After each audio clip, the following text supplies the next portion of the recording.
बाप, बेटे और रूह कुद्दस के नाम से आमीन। आज हम खुदा बाप का शुक्र अदा करते हैं कि खुदा ने हमें ये कीमती मौका अता किया ताकि हम बड़ी सदक दिली के साथ ईद पाशका का प्रोग्राम बड़े अहसन तरीके से कर सकें। ईद पाशका, ईद क़यामतुल मसीह, यसु मसीह का मुर्दों में से जी उठना, जिसके हम सब गवाह हैं, क्योंकि कलाम अक़दस में लिखा है कि तुम सब इन बातों के गवाह हो कि वो दर हकीकत मुर्दों में से जी उठा है। आज के प्रोग्राम में हमारे बड़े ही मोहसन, हमारे हर दिल अजीज़, काबिल कदर जनाब मोहतरम बाबू पारस आशिक जो है, उनको हमने इनवाइट किया है इस प्रोग्राम में ताकि ईस्टर का प्रोग्राम नाज़रीन तक पहुँचे, ताकि मोमिनीन यसु मसीह की मिसाली ज़िंदगी, यसु मसीह का जी उठना जो है वो आज हम तक बड़े मुदब्बर तरीके से बयान कर सके। मैं दावत देने से पहले खुदा के कलाम को पढ़ना चाहता हूँ ताकि खुदा का कलाम जो हमारे कदमों के लिए चिराग और हमारी राह के लिए जो रोशनी है, उस रोशनी में चल सके। तो हम तिलावत करेंगे मुक़द्दस यूहन्ना रसूल की मार्फत लिखी गई पाक अंजील 20वें बाब की 11वीं आयत से। लेकिन मरियम बाहर कब्र पर खड़ी रोती रही और रोती हुई झुकी और कब्र में नजर की, और जहां यीशु की लाश रखी गई थी उसने 2 फरिश्तों को सफेद पोशाक पहने, एक सरहाने और एक पंक्ति बैठे देखा, जिन्होंने उससे कहा, बीबी तू क्यों रोती है? उसने उनसे कहा, इसलिए कि वो मेरे खुदावंद को उठा ले गए हैं और मैं नहीं जानती कि उन्होंने उसे कहां रखा है। ये कहकर वो मुड़ी और यीशु को खड़े देखा और ना पहचाना कि ये यीशु है। यीशु ने उससे कहा, बीबी तू क्यों रोती है? किसे ढूंढती है? उसने बागबान समझकर उससे कहा, मियां अगर तूने उसे यहां से उठाया हो तो मुझे बता दे कि उसे कहां रखा है, ताकि मैं उसे ले जाऊं। यीशु ने उससे कहा, मरियम। उसने उसकी तरफ फिरकर अब्रानी जुबान में कहा, रबूनी, ऐ उस्ताद। यीशु ने उससे कहा, मुझसे ना चिमटना, क्योंकि मैं हनूज अपने बाप के पास ऊपर नहीं गया, मगर मेरे भाइयों के पास जा और उनसे कह कि मैं अपने बाप और तुम्हारे बाप के पास, यानी अपने खुदा और तुम्हारे खुदा के पास ऊपर जाता हूं। मरियम मजदली ने आकर शागिर्दों को खबर दी कि मैंने खुदावंद को देखा है और उसने मुझसे ये बातें कही हैं। पाकलाम के पढ़े और सुने जाने पर खुदावंद की बरकत हो, खुदावंद का शुक्र हो। आज की पाक तलावत जो मरियम मगदलीनी के हवाले से की गई है, और आज का प्रोग्राम भी अपनी नोयत का मुनफरद प्रोग्राम है, क्योंकि इस टॉपिक पर बहुत ही कम लोगों ने बात की है। और आज मैं खुसूसी तौर पर अपने मेहमान जनाब बाबू पारस आशिक से सवाल करना चाहूँगा कि बाबूजी मोमिनीन को बताएं कि मरियम मगदलीनी को मगदलीनी क्यों कहते हैं। बहुत शुक्रिया बाबूजी। यकीनन जिस तरह आपने जिक्र किया है उसी तरह इस बात को हम भी जानना चाहते हैं, मोमिनीन भी जानना चाहते हैं। اور مومنین آپ نے سال ہا سال سے جب بھی ایسٹر آتا ہے، عید قیامت المسیح آتا ہے، تو ہم یسوع کے جی اٹھنے کی بات کرتے ہیں، خوشیوں کو مناتے ہیں اور بھرپور انداز سے مناتے ہیں، اور ہر بار ذکر کیا جاتا ہے مریم مگدلینی کا جو قبر پر گئی، سب سے پہلے قبر پر گئی۔ آپ بھی یقیناً جاننا چاہیں گے، کیونکہ بائبل مقدس میں اس سے زیادہ ہم نے کبھی نہیں سنا اور پڑھا کہ بس مریم مگدلینی کا نام ہم لیتے ہیں، یہ جانتے ہیں کہ وہ قبر پر سب سے پہلے گئی، پھٹنے سے پہلے گئی، اندھیرا ہی تھا گئی، لیکن اس کی زندگی کی اصل حقیقت کیا ہے اس سے متعلق شاید اتنا نہیں جانتے۔ آج ہم کوشش کریں گے بھرپور اپنے اس ٹاپک کے ساتھ انصاف کرنے کی اور آپ تک ان سچائیوں کو لے کر چلنے کی جن کا ذکر ہم نے تلاوت میں بھی سنا، اور ابھی بابو جی نے جو سوال کیا اس سے متعلق بتانا چاہوں گا۔ مریم مگدلینی جس سے متعلق سوال کیا گیا، دو لفظ اس سے متعلق میں بیان کروں گا، مریم الگ اور مگدلینی الگ۔ مریم اس کا نام ہے اور مگدلینی اس کی پہچان بنی اس کی رہتل، رہائش اور شہر کی وجہ سے جہاں کی وہ رہنے والی تھی۔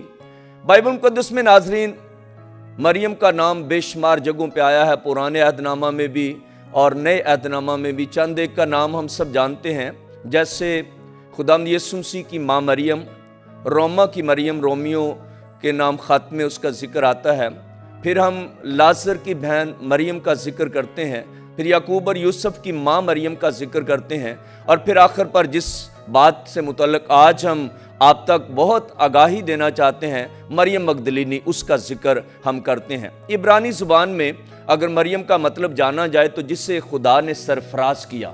مصریوں کے نزدیک اس خوبصورت لفظ کو خوبصورتی کے ساتھ بیان کرتے ہوئے سمجھتے تھے جسے خدا چاہے یا خدا جس کو چاہے، اور عربی میں اس کا مطلب تھا پاک دامن خاتون۔ پھر ہم بات کریں مختلف زبانوں کی، جس طرح لاطینی ہے، یونانی ہے یا جرمنی ہے، تو اس میں ماریا کہا جاتا تھا، انگریزی میں میری اور فرانسیسی میں ماری کہا جاتا ہے۔ یہ خوبصورت لفظ مختلف زبانوں میں ہمارے سامنے ایمان کی اس بہت بڑی سچائی کو رکھتے ہیں، لیکن اگر ہم اردو لغت کی بات کریں تو پھر اس کا بہت خوبصورتی کے ساتھ مطلب ہمارے سامنے آتا ہے پاک دامن خاتون، دوشیزہ اور کنواری۔ آرامی زبان میں اس کی جڑیں ہمیں ملتی ہیں، بہت سارے لوگ کہتے ہیں اس کا مطلب، عالم لوگ کہتے ہیں تلخی ہے، لیکن اس سے زیادہ کہیں بڑھ کر جو بڑی سچائی ہے، آرامی زبان میں اس کی جڑیں ہمیں ملتی ہیں، جہاں اس کا ذکر ہمیں ملتا ہے آرامی زبان میں، وہاں لفظ آتا ہے مریم، جس کا مطلب ہے سمندر کا قطرہ۔ یہ خوبصورت معنی ہم تک یہ سچائی پہنچاتے ہیں کہ ہم اس حقیقت کو جانیں جو خدا کی طرف سے اس نام کے اندر چھپی ہے، اور یقینی طور پر جب ہم بات کرتے ہیں مریم کی تو ہم بڑے فراخ دلانہ جذبوں کے ساتھ یہ بات کہتے ہیں کہ ہمارے خداوند یسوع مسیح کی ماں کا نام مریم ہے۔ پوری دنیا میں 1982 میں ایک جائزہ لیا گیا، اس سے پہلے تک یہ جانا جاتا تھا کہ یہ ایک خوبصورت نام ہے جو پوری دنیا میں سب ناموں سے شاید زیادہ لیا جاتا ہے۔ 3 مذہب ایسے ہیں جو ایک خدا کو مانتے ہیں، ان میں یہودی سب سے پہلے، پھر مسیحی اور پھر اسلام۔ ان میں اس نام کو بڑی اہمیت حاصل ہے، اور سارے لوگ اپنے بچوں کے، جب اپنی بیٹیوں کے نام رکھنا چاہتے ہیں تو بڑے فخر کے ساتھ یہ نام رکھتے ہیں، کیونکہ اس میں ایک بہت بڑی سچائی ہے۔ اس نام کے اندر جو بڑی حقیقت مومنین ہمارے سامنے ہے، وہ ایک تو ہم اپنے مسیحی ایمان کے مطابق سمجھتے ہیں کہ ہمارے خداوند یسوع مسیح کی ماں مریم کا نام مریم ہے، اور پھر بائبل میں حضرت موسیٰ اور ہارون کی بہن کا نام جب ہم مریم لیتے ہیں تو پھر ایک اور سچائی پرانے عہد کی ہمارے سامنے آتی ہے۔ اس لیے یہ سارے نام، ساری سچائیاں آج کے خاص ٹاپک میں موقع پر جب ہم مریم مگدلینی کا ذکر کرتے ہیں، ہمارے سامنے سچ کو رکھتے ہیں کہ یہ نام بہت ہی خوبصورت ہے اور اس کی اصلیت اور حقیقت بہت خوبصورت ہے۔ جہاں تک دوسرے ہندسے کا ذکر ہے مگدلینی کا، جس طرح میں نے ناظرین پہلے ذکر کیا کہ ہم مریم مگدلینی کو جب مریم مگدلینی کہتے ہیں تو مریم سے متعلق تو ہمیں آگاہی ملی، ہم سچ کو جانتے ہیں، پہلے بھی بہت بار ہم نے جانا، لیکن مگدلینی کے بارے میں شاید ہم نے تھوڑا سنا ہوگا، تھوڑا جانا ہوگا، لیکن آج کوشش کریں گے کہ مگدلینی مگدل سے نکلا ہے۔ مگدل ایک گلیل کا شہر تھا جو جھیل کے کنارے واقع تھا، اور اس شہر کی خوبصورتی یہ ہے کہ تاریخی شہر ہے، پرانا شہر ہے، اس میں مچھلیاں پکڑنے کا کاروبار یہ صنعت کے طور پر جانا جاتا تھا، اور کشتی رانی یہ بھی صنعت کے طور پر پہچانے جاتے تھے، اور مگدل کا مطلب ہے برج یا مینار۔ کچھ لوگ کہتے ہیں کہ پرانے وقت میں جب یہ شہر آباد تھا تو یہاں ایک بڑا مینار واقع تھا، چونکہ جھیل کے کنارے تھا، ہو سکتا ہے کہ لوگ وہاں جب چڑھتے ہوں یا وہ نشان کے طور پر تھا تو جھیل کا نظارہ اور باقی چیزوں کا نظارہ وہاں سے لوگ کرتے ہوں، اس لیے ہم اس سچائی کو بڑے ایمان کے ساتھ کہہ سکتے ہیں کہ مریم مگدلینی کی زندگی کی حقیقت کے ساتھ یہ بڑی سچائی ہم بڑے فراخ دلانہ طریقے سے بیان کرنا چاہتے ہیں کہ یہ ایک خوبصورت شخصیت کی مالک شخص ہے جو یسوع کی پیروکار بنی، مریدہ بنی، اور اس نے اپنی زندگی اپنی شروعات سے ہی لے کر جب سے یہ خداوند یسوع مسیح کی شاگردی میں آئی اور یسوع مسیح کی اس رحمت بھری باتوں کو، زندگی بھرے کلام کو سن کر بدل گئی، تب سے لے کر یہ اپنے مرنے تک کہتے ہیں کہ یسوع مسیح کی شاگردہ رہی۔ میں یہ بہت اچھی بات کی ہے کہ آپ نے شاگردوں کے حوالے سے باتیں کی ہیں اور بڑی ڈیٹیل کے ساتھ اس چیز کو بیان بھی کیا ہے، لیکن یہ ایسا کیوں ہے کہ برسوں سے زمانہ جو ہے یہ ڈنڈورا پیٹ رہا ہے، اس بات پر فکر مند ہے اور باتیں بھی بناتا ہے کہ مریم مگدلینی جو ہے ایک بدنام اور گناہ گار عورت تھی؟ کیا واقع ہی بائبل مقدس میں اس کا ذکر آتا ہے کہ یہ کیوں ایسے لوگ سوچتے ہیں اور اس کے بارے میں مختلف آرا جو ہے پائی جاتی ہے؟ یہ سوال مجھے بہت پسند ہے اس لحاظ سے کیونکہ میں نے بھی آج تک یہی سنا تھا کہ مریم مگدلینی ایک گناہ گار عورت ہے اور بہت عجیب ناموں سے جب بھی نام لیا جاتا لوگوں کی رائے سامنے آتی رہی، لیکن اگر ہم بائبل پڑھتے ہیں کیونکہ ہمارا فوکس اور ہمارا ایمان ہے بائبل مقدس، اور اس کے علاوہ ہم کہیں سے دلیلوں کی بات کریں، روایتوں کی بات کریں تو وہ بھی شاید ہمیں اس خوبصورت زندگی رکھنے والی خاتون سے متعلق یہ سوچ نہ دیں جو سوچ لوگوں کی ہے۔ بڑے بڑے عالم اور دانا لوگ بھی جب مریم کا نام لیا جاتا ہے، مریم مگدلینی کا، ناظرین، تو بہت بری سوچ کے ساتھ میں کہہ سکتا ہوں کہ یہ ایسی عورت ہے، اس کی زندگی میں یہ تھا، اس نے بڑے بڑے گناہ کیے۔ ایسا کوئی عمل نہیں ہے۔ ہم ایمان رکھتے ہیں ناظرین بائبل پر، آپ اور میں بھی، جن حوالوں کا میں آج ذکر کرنا چاہوں گا ان میں کہیں ذکر نہیں آتا کہ مریم مگدلینی گناہ گار عورت تھی، یہ بدنام زمانہ خاتون تھی۔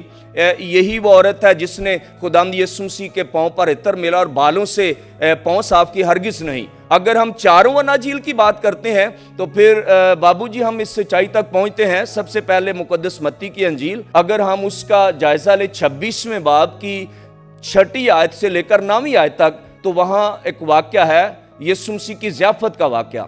اس کے بعد اگر ہم دوسری انجیل جو ہے مقدس مرکز کے مطابق اس کا ہم جائزہ لیں، وہاں 14 باب اور اس کی 3 سے 9 آیت میں یہ بات درج ہے، وہ بھی وہی واقعہ ہے جس کا ذکر مقدس متی کرتے ہیں۔ اور پھر تیسری انجیل مومنین مقدس لوکا کی معرفت لکھی گئی، اس کے 7ویں باب کی 36 سے 50ویں آیت تک آپ اگر پڑھتے ہیں، اور پھر آخری انجیل مقدس یوحنا کے مطابق لکھی گئی ناظرین، اس میں آپ اور میں 12ویں باب کی پہلی 8 آیات پڑھتے ہیں، تو ہمارے سامنے یہ سچائی خوبصورتی کے ساتھ آ جاتی ہے کہ کیوں ہم کہیں یہ خاتون گناہ گار ہے، کیوں ہماری سوچ میں یہ بات اٹکی ہوئی ہے۔ آج تک ہم نے سنی سنائی باتوں کو کیا ہوگا، لیکن جو زندگی کا کلام ہے، جو زندگی کی حقیقت ہے ناظرین، اس تک شاید ہم نے کبھی خیال نہ کیا ہو۔ بہت بڑے بڑے دانا اور عالم لوگوں نے بھی دھڑا دھڑ یہ سوچ رکھ لی، کسی نے بتا دیا اور کہا کہ یہ وہی خاتون ہے جس نے یسوع مسیح کے پاؤں پر عطر ملا تھا۔ ان 4 واقعات کا ذکر جن کا میں نے آپ کے سامنے رکھا ہے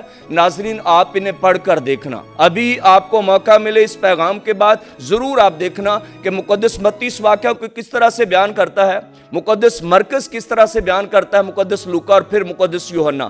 یہاں 3-4 باتیں سوچنے والی ہیں ناظرین کہ یہ واقعہ جس کا ذکر کیا گیا اور لوگ جس واقعہ کو پڑھ کر، کہیں اس کے علاوہ بائبل مقدس میں، پوری بائبل مقدس آپ پڑھ لیں، کہیں یہ ذکر نہیں ہوگا کہ یہی وہ خاتون ہے جو گناہ گار تھی، یہی وہ خاتون ہے جو اس ضیافت میں جہاں یسوع مسیح بلائے گئے تھے وہاں آئی اور اپنے بالوں سے یسوع مسیح کے پاؤں صاف کیے، اور اس سے متعلق وہاں لکھا ہے وہ گناہ گار عورت ہے۔ ہرگز ایسا نہیں ہے۔ آپ ان 4 حوالہ جات کو پڑھیں۔ یہاں جو مقام ہے وہ ہے بیتنیہ، جس جگہ پہ یہ واقعہ ہوا وہ ہے بیتنیہ، اور وہ واقعہ جو ہوا وہ ہے ایک دعوت۔ اور پھر تیسرا جس گھر میں ہوا وہ کون سے شخص ہیں ان کا یہاں ذکر ہے، पहली अंजील जो मत्ती के मुताबिक है उसमें शमौन कोढ़ी का जिक्र है, फिर मरकज़ के मुताबिक भी शमौन कोढ़ी का जिक्र है कि जिस घर में ये वाक़या हुआ जो घर का मालिक था, और फिर मुक़द्दस लूका की अंजील में ये सच्चाई लिखी है कि एक फरीसी का जिक्र है, और फिर मुक़द्दस यूहन्ना तो नाज़रीन बड़ी बात खोल कर हमारे सामने रखते हैं, असल नाम लेते हैं कि कौन वो खातून थी, और वहां जिक्र है लाजर की बहन। लाजर का घर था और लाजर की बहन मरियम का जिक्र है। हो सकता है लाजर की बहन मरियम, बाकी सारे कौन से इतने दूध के धुले हैं, मैं और आप सब यकीनन सब ने गुनाह किया, और सब से मुतल्लिक़ कलाम फरमाता है कि हमारी ज़िंदगी में छोटे मोटे गुनाह हैं, लेकिन क्यों हम किसी ऐसे शख्स पर जिसने वो गुनाह किया ही नहीं है उसको हमेशा इल्ज़ाम दें और हमेशा उस पर उंगलियां उठाएं और कहते हैं सालों साल से कि ये गुनाहगार है। इसलिए तो शायर कहता है कि हज़ारों साल नरगिस अपनी बेनूरी पे रोती है, बड़ी मुश्किल से होता है चमन में दीदा वर पैदा। क्यों शायर लिखता है, हज़ार साल की क्यों बात करता है, उन वक्तों की क्यों बात करता है जो कई साल बीत गए। मैं समझता हूँ कि शायर ने अगर लिख दिया है तो मरियम मगदलीनी के लिए लिख दिया है, क्योंकि उसकी ज़िंदगी में जब से 2019वां साल जारी है, हम आज ये बात करते हैं तो हमारे सामने ये आज बात रोज़े रोशन की तरह यहाँ हुई है। ये तो वो खातून ही नहीं है जिसने अपने बालों से यीशु मसीह के पाँव को साफ किया, वो तो कोई और खातून है। ये इस खातून की बात अगर हम करते हैं तो ये तो ऐसी खातून है जिसने पहले दिन से जब से यीशु मसीह को देखा इकरार कर लिया कि मेरा खुदामंद है। इसलिए तो यीशु मसीह के मरने के बाद जब वो जी उठा है तो माली समझकर यीशु को कहती है कि मेरे खुदामंद को उठा ले गए हैं। ये खुदामंद कहना नाज़रीन आसान नहीं है। ज़िंदगी के वक्त देना, जिंदगी की सोचें देना, जिंदगी को बदलना, रवैयों को बदलना, इसके बाद कहीं जाकर ये लफ्ज़ जिंदगी से बाहर जुबान से अदा होता है और जिंदगी से निकलता है।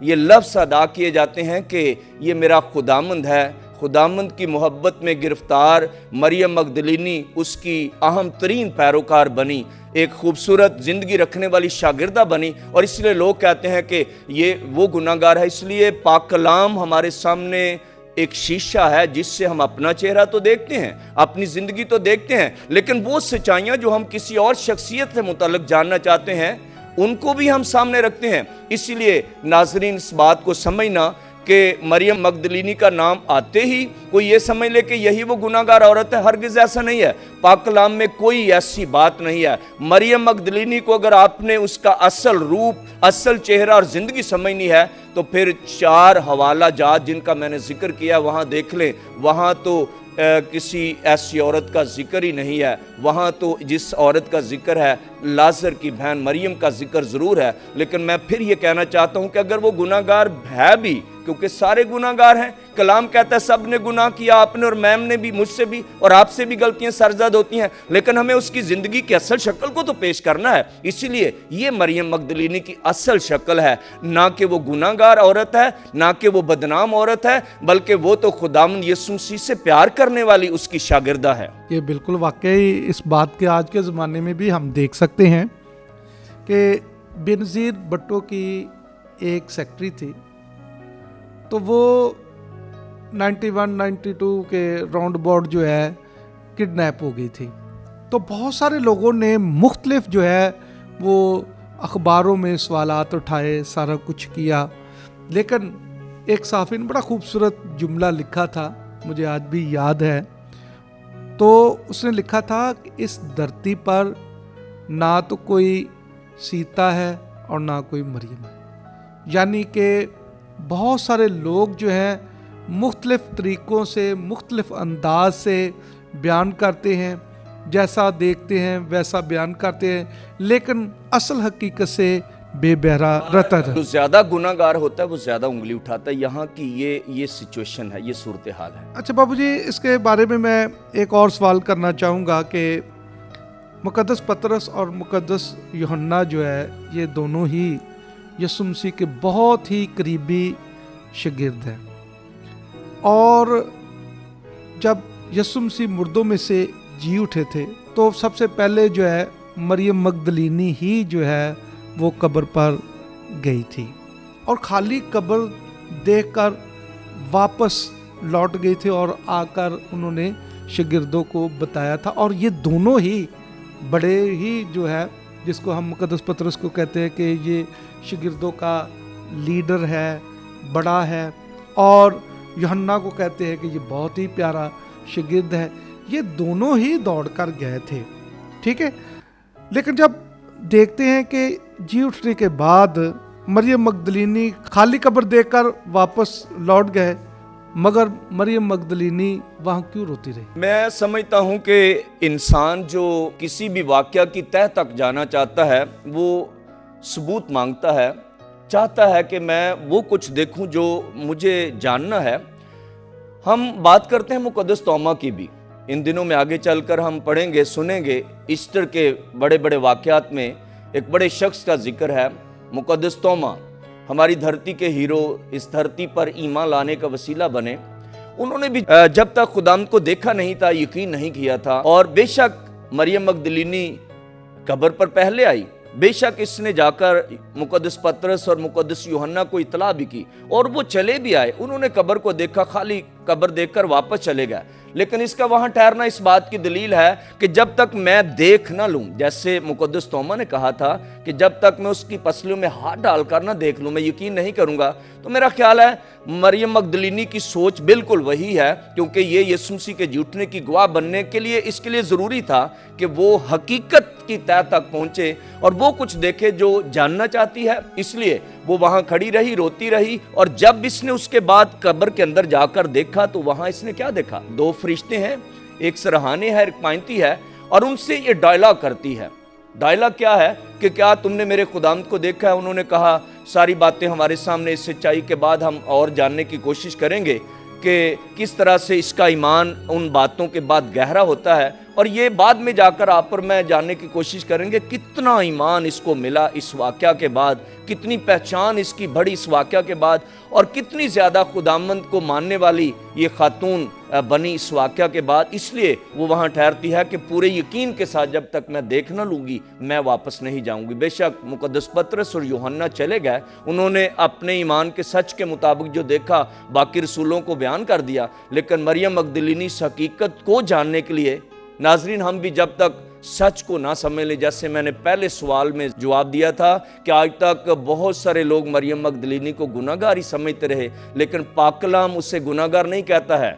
पाक कलाम उसे एक रास्तबाज खातून के नाम से पेश करता है। और इसलिए जहाँ जहाँ भी पाक कलाम में जिक्र आप सुनेंगे, मरियम मगदलीनी का नाम बाकी खवातीन से पहले नंबर पर आएगा। अनाजील तो उसे टॉप पे लाना चाहते हैं, पहले नाम लेकर बयान करते हैं, फिर जाकर कहीं बाकी खवातीन का जिक्र है। तो इसलिए हमें इस सच्चाई को समझना है कि किस सूरत में हम मगदलीनी, जिसको मरियम मगदलीनी कहते हैं, अपनी ज़िंदगी के लिए भी महवर और मरकज़ इस सूरत में बना सकते हैं। बेशक यीशु महवर और मरकज़ है कि वो किस तरह से गवाही देती है, किस तरह से बिशारत का काम आगे लेकर चलती है। क्योंकि बिशारत का काम तो ऐसे ही चलता है कि मैंने जो देखा है बयान किया, जैसा कि कलाम मुकद्दस में भी लिखा है कि दर हकीकत वो मुर्दों में से जी उठा और तुम सब इन बातों के गवाह हो।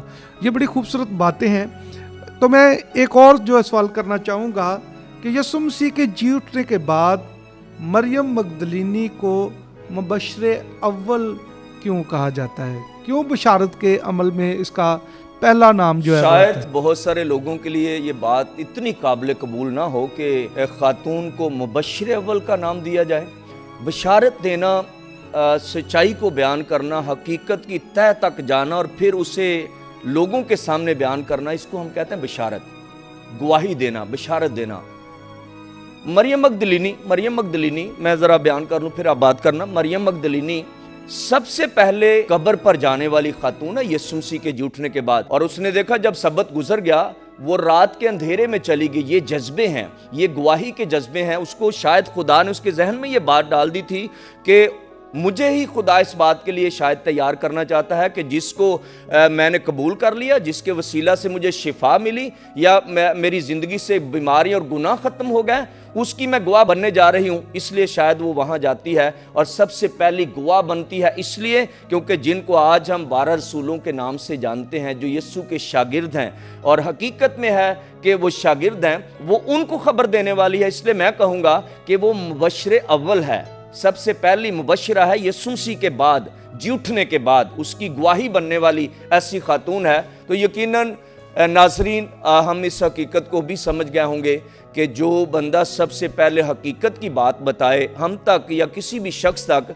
वो खुदा के कलाम का मुबशर है, जिस तरह और बेशुमार मुबशर हैं जिन्होंने खुदा की गवाहियाँ दी। और इसलिए यीशु मसीह के झूठने के बाद मरियम मगदलीनी पहली मुबशरा ठहरी जो रसूलों और शागिर्दों तक ये पैगाम लेकर जाती। इसलिए ये बात हमारे लिए काबिल इस्ताइश अमल है कि ख़वातीन में कोई खातून इस बात की गवाह बनी। इसलिए इस हकीकत को इस सूरत में ही हम देखते हैं, क्योंकि ये बिल्कुल हकीकत है कि जब बशारत दी जाती है तो खुदा की उन नेमतों का जिक्र किया जाता है, जिस तरह के हम कलाम अक़दस में देखते हैं। मुक़द्दस रसूल के मुताबिक पहला कुरिन्थियों 12वें बाब में नेमतों का जिक्र आता है कि नेमतें तो तरह तरह की हैं मगर खुदा एक ही है। तो हर शख्स में खुदा ने एक स्पेशल ब्लेसिंग रखी है जिसकी बदौलत वो खुदा की बशारत देता है। क्योंकि बड़ा अच्छा ये कहा जा सकता है कि हम जब आयत को कोट करते हैं तो लिखा है कि पस तुम फर्दन फर्दन अज़ा होकर मसीह का बदन और खुदा ने कलीसिया में बाज़ मुकर्रर की है, अव्वल रसूल, दोम नबी, सोम मुअल्लम, फिर मौज़ों की कुदरत, फिर नेम इशफा, नेम इमदाद, नेम हुकूमत, ज़बानों की कसरत। क्या सब रसूल हैं? तो इस हवाले से मैं ये बताना चाहूँगा कि जो बशारत का अमल है ये काइंड ऑफ मेथडोलॉजी पे डिपेंड करता है कि आपके अंदर जो क्वालिटी हैं उसको आप किस तरह से लेते हैं और बशारत किस अंदाज से पेश करते हैं। इसके साथ ही मैं एक और सवाल जो है बाबू जी आपसे करना चाहूँगा कि यीशु मसीह ने मरियम मगदलीनी को क्यों कहा कि मुझसे ना चिमटना? बेशक ये बात बहुत बार हम सोचते हैं कि ये क्यों कहा। एक सवाल है जो हर जहन में नाज़रीन आता है, क्यों कहा खुदाम यीशु मसीह ने, जबकि यीशु मसीह के झूठने से पहले जब यीशु मसीह अभी दुख नहीं उठाते, मारे नहीं जाते, स्लीप पर नहीं चढ़ते, तो वो ज़िंदगी जो मरियम मगदलीनी और बाकी ख़वातीन की ज़िंदगी और शागिर्दों की ज़िंदगी यीशु मसीह के साथ थी। असल में मरियम मगदलीनी की सोच अब वही है कि यीशु मसीह झूठा है और सोच वही है। और यीशु मसीह जानते हैं कि अब फ़र्क है, पहले जैसी ज़िंदगी नहीं है। पहले जिस्मानी ज़िंदगी थी यीशु मसीह की और वो ये समझते हैं अब तो मेरी ज़िंदगी जलाली है, जलाल वाली ज़िंदगी है। अब जिस्मानी ज़िंदगी और जलाल वाली ज़िंदगी में मेरे अज़ीज़ों फ़र्क है। हमें जलाली बनना है लेकिन जिस्मानी ज़िंदगी में नहीं।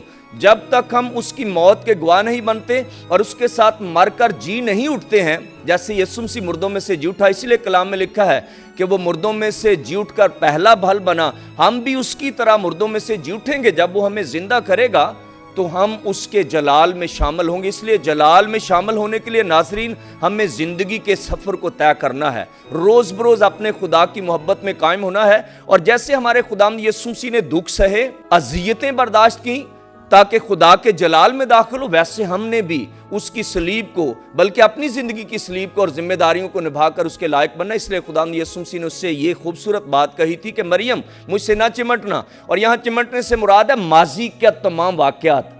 यहाँ चिमटने से मुराद हरगिज़ कोई और नहीं है। नाजरीन, हम शायद बहुत बार लफ्ज़ों पर जाते हैं लेकिन कलाम मुक़द्दस में जैसे बहुत सारे आदाद हैं, बहुत सारे हिंदसे हैं जिनको हम पढ़ते हैं, जैसे 7 का हिंदसा है, 40 का हिंदसा है, 3 का हिंदसा, हिंदसे बोलते हैं, हिंदसों की ज़ुबान होती है। और यहाँ चिमटने से मुराद है माजी की वो ज़िंदगी अब वैसी मेरी ज़िंदगी नहीं है। अब उस सोच को लेकर मेरे साथ बात और हम कलाम ना होना। इसलिए यीशु मसीह मरियम मगदलीनी से ये कहते हैं कि मुझसे ना चिमटना, क्योंकि मैं अभी बाप के पास नहीं गया।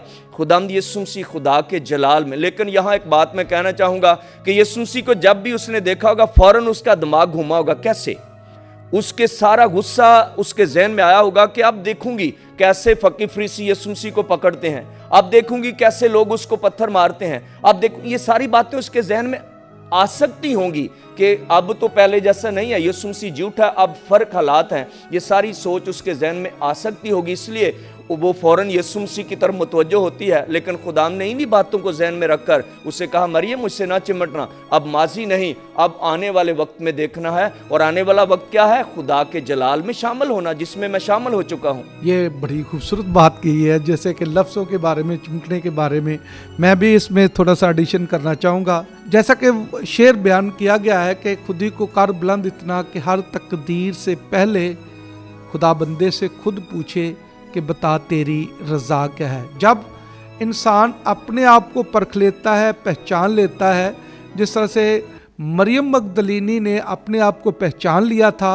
जान लिया था कि मैं कौन हूँ और क्या कर सकती हूँ और मेरी ज़िंदगी का मरकज़ क्या है और मैं कैसे सोचती हूँ, बिल्कुल इसी तरह से हम भी इस चीज़ को देखें, ना कि पाक कलाम के मुताबिक लिखा है कि लफ्ज़ इंसान को मार डालते हैं। इसके साथ ही मैं एक और सवाल करना चाहूँगा कि मरियम मगदलीनी को रसूलों का रसूल कहा जा सकता है, लेकिन पलूस जो उसका हम असर है वो अपने खतूत में यीशु मसीह के जी उठने का जिक्र करते हुए इसका नाम तक नहीं लेता, क्यों? तारीख में अलमिया रहा है, औरत और मर्द के दरमियान की जो सूरत हाल है, इसको बहुत सारी सोसाइटियों में, बहुत सारे मुआशरों में फ़र्क तौर से दोनों के दरमियान जो उनकी ज़िंदगी की हकीकत है उसको बयान किया गया है।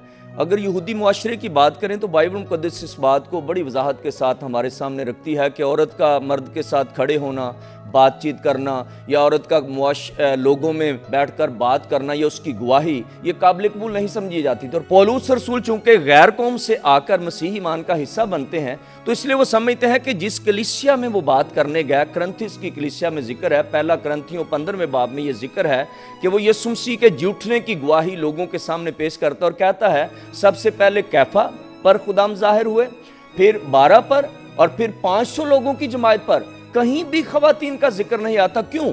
ये सवाल यहीं से इसकी तस्दीक होती है कि मुआशरती तौर पर औरत को जो मुकाम मिला था वो इतना अहम नहीं था। इसलिए चूंकि यीशु मसीह के झूठने की गवाह तो खवातीन भी हैं, एक खातून नहीं, कई खवातीन का जिक्र है, हन्ना का जिक्र है, सलोमी का जिक्र है, मरियम मगदलीनी का जिक्र है और कुछ चंद खवातीन का जिक्र है। क्यों? क्योंकि इन्होंने सच जान लिया कि यीशु मसीह मुर्दों में से जी उठा है और वो गवाह हैं। बेशक मुआशरती तौर पर ऊंच नीच है नाजरीन कि हम अपने मुआशरों में या कदीम मुआशरों में कई ऐसी रवायतें और बातें हमें मिलती हैं जिसमें औरत और मर्द के दरमियान तफरीक थी, लेकिन बाइबल मुक़द्दस का ईमान हमें हकीकत की तय कर लेकर जाता है और हम इक्वल तौर से इस सोच को सोचते हैं। लेकिन इज़्ज़त एहतराम रिश्तों की सतह पे हमें ज़रूर रखना है कि किस तरह से रिश्तों में एहतराम को लाजमी समझा जाता है। इसलिए मुक़द्दस पौलुस रसूल अपनी तहरीर में जिक्र नहीं करते, जबकि चारों अनाजील में जब आप पढ़ते हैं यीशु मसीह के झूठने का जिक्र, तो चारों अनाजील में इन खवातीन का जिक्र है। क्यों जानबूझकर या फिर कोई और मामलात है जिस वजह से मुक़द्दस पौलुस बात नहीं करते? तो मैं समझता हूँ कि इसमें मुक़द्दस पौलुस का कोई कसूर नहीं है। वो तो यहूदी मुआशरे में पहले था ही नहीं, गैर कौम से था, और गैर कौम से आकर मसीही ईमान का जब हिस्सा बनता है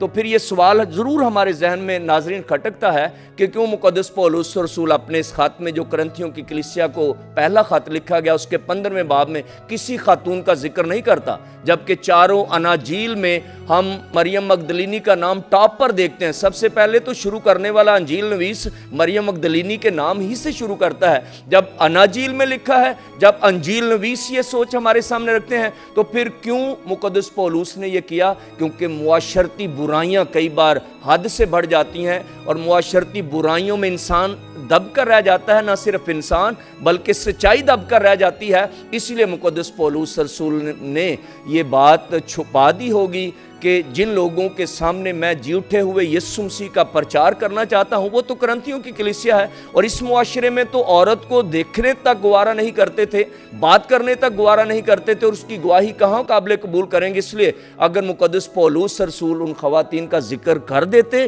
तो शायद वो सच्चाई जिसको वो आज बयान करना चाहते हैं करंथिस की कलीसिया के सामने, वो बयान ना कर पाते। इसलिए खवातीन का नाम नहीं लिया गया। ये बिल्कुल हकीकत है कि क्योंकि यहूदी मुआशरे में एक अकीदा था, शमी अकीदा, बड़ा मशहूर अकीदा था, जिसमें वो दोहराते थे उस अकीदे को पढ़ते थे, बार बार अपने बच्चों को भी बताते थे कि कहते थे कि खुदावंद मैं तेरा शुक्र करता हूं कि तूने मुझे औरत पैदा नहीं किया। तो ये इस बात की इक्कासी है कि वो औरत को इज्जत की निगाह से इतना लाइक नहीं करते। लेकिन ये भी सच्चाई नहीं कि सच्चाइयों को मुआशरती रस्म रिवाज में दबा दिया जाए और उनका दम घूंट दिया जाए और वो सच्चाइयाँ मर जाएं, ये भी हकीकत नहीं है। लेकिन यीशु मसीह ने इन सारी चीज़ों से बालातर होकर जो है बनी इंसान की खिदमत की है, बनी इंसान की बात की है, बनी इंसान के बारे में कहा है कि इब्ने आदम के बारे में कहा गया है कि सब जो है बराबर हैं। इसलिए मेरे ख्याल में जो है यीशु मसीह की तालीम और दूसरी तालीमात में यही एक डिफरेंट है कि वो बनी इंसान की बात करते हैं। आखिर में मैं सारे प्रोग्राम को समेटते हुए आपसे एक रिक्वेस्ट करना चाहता हूं और कहना चाहता हूं कि सारे प्रोग्राम को कंक्लूड करते हुए, समेटते हुए आप मोमिनीन को, नाजरीन को क्या बताना चाहते हैं? नाजरीन, बहुत सारी बातें की यकीनन आपकी समझ में आई होंगी जो सच बयान किए। सिर्फ ये कहना चाहूँगा कि ये साल से लगा इल्ज़ाम जो मरियम मगदलीनी पर है, ये सच नहीं है कि वो औरत नहीं है जिसने यीशु मसीह के पाँव पर अत्तर मला था और अपने बालों से पाँव धोए थे, बल्कि यूहन्ना इंजीलनवीस जो यीशु का प्यारा शागिर्द है वो तो बड़ी वजाहत के साथ कहता है कि वो लाजर की बहन मरियम थी। बाकी किसी जगह पे मरियम मगदलीनी का जिक्र आता ही नहीं है, तो क्यों हम उसे इल्ज़ाम दें कि वो गुनाहगार औरत है। जहाँ तक बात रही इस खूबसूरत टॉपिक के लिए, तो मैं समझता हूँ कि कैथलिक टीवी की सारी टीम को मुबारकबाद देता हूँ जिन्होंने बड़ी मुस्बत सोच के साथ इस अनवान को चुना कि इस बार इस बात पर भी बात की जाए और यही वो बात है जिसको उजागर होना चाहिए था। इसलिए मैं यहाँ एक और शख्स का शुक्रिया अदा ज़रूर करना चाहूँगा, फादर परवेज़ इमैनुअल, जिनकी 2 किताबें हैं, मगदलीनी और मुरीदा। उससे मैंने थोड़ी मदद ली और मैंने उस हकीकत को समझा और जाना जो शायद मुझ पर भी आया ना थी, लेकिन अब ज़रूर ये हकीकत मुझ समेत आप पर भी आया हो गई होगी कि जब भी मरियम मगदलीनी का नाम लिया जाएगा, कहा जाएगा ये यीशु की शागिर्दा है, कहा जाएगा ये उसकी प्यारी मुरीदा है, कहा जाएगा कि इसकी बड़ी बीमारी को खुदाम ने जब शिफा में बदला तो उसके बाद इसने इरादा कर लिया होगा और ये कह दिया होगा कि मैं भी मरते दम तक यीशु मसीह की शागिर्द रहूंगी। इसलिए उसके मरने पर रोती है, उसके जी उठने पर खुशी मनाती है और भागती हुई चली जाती शागिर्दों के पास और कहना ये चाहती है कि खुदा मुर्दों में से जी उठा है और इस बात की गवाही देती है। इसलिए मैंने अपने इस टॉक में कहा कि वो रसूल भी है, रसूलों के सामने रसालत करती है, उस गवाही को बयान करती है। तो इसलिए ये सारी हकीकतें हैं जिनका ताल्लुक मरियम मगदलीनी की ज़िंदगी से है और उसकी ज़िंदगी यकीनन पाक और शफाफ थी। बाबू जी, मैं तहे दिल से आपका मशकूर हूँ कि आप ईद पाशका के प्रोग्राम में तशरीफ़ लाए और नाजरीन को, मुमनीन को बड़ी तफसील के साथ मरियम मगदलीनी के बारे में बयान किया। इसके साथ साथ ही मैं कैथलिक टीवी का भी तहे दिल से मशकूर हूँ जिनकी काविशों से ये प्रोग्राम जो है मुमनीन तक पहुँचता है। और स्पेशल थैंक्स फजीलत माब arch bishop Sebastian Francis Shah का, जिनकी खिदमात ग्रां कदर है, जिनको कभी भी फरामोश नहीं किया जा सकता, जिनकी वसातत से आज लाहौर डायसिस में कैथलिक टीवी दिन दुगनी और रात चौगनी तरक्की करता है। मैं अपनी तरफ से और अपने दोस्त, अपने भाई बाबू पारस आशिक की जानब से कैथलिक टीवी को और तमाम मोमनीन को ईद पाशका, ईद क़यामतुल मसीह मुबारक कहता हूँ।